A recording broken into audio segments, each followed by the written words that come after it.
પાટણના સમીમાં તળાવ કિનારે આવેલ થળેશ્વર મહાદેવ હિન્દુઓ માટે આસ્થાનું કેન્દ્ર હોય જ્યાં ગંદકીનું ભરપૂર સામ્રાજ્ય જોવા મળતા શ્રદ્ધાળુઓમાં ભારે રોષ।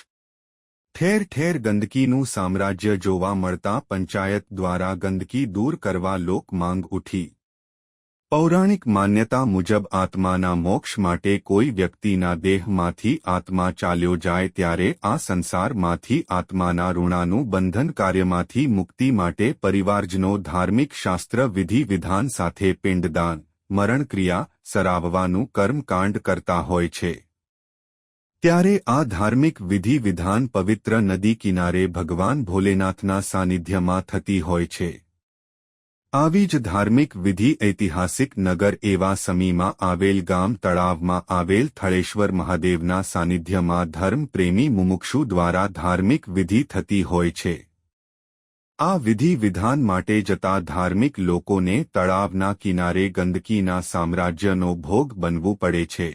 ધાર્મિક કર્મકાંડમાં ભૂદેવ તેમજ ધાર્મિક કર્મકાંડમાં જોડાનાર સર્વ ધર્મપ્રેમીઓને ગંદકીના વચ્ચે બેસીને આવા સત્કાર્ય કરવા પડતા હોય છે।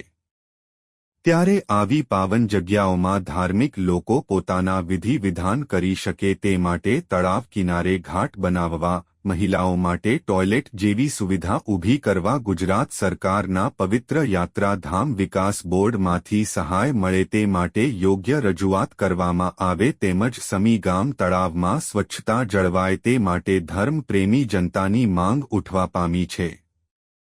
રિપોર્ટ અનિલ રામાનુજ, રાધનપુર, પાટણ। સમી ગામના તળાવની સ્વચ્છતા કરવા બાબત સમી ગામ મોટું છે અને થળેશ્વર મહાદેવના કિનારે ગારાનું બધું આવું ઘણું પ્રોબ્લેમ છે।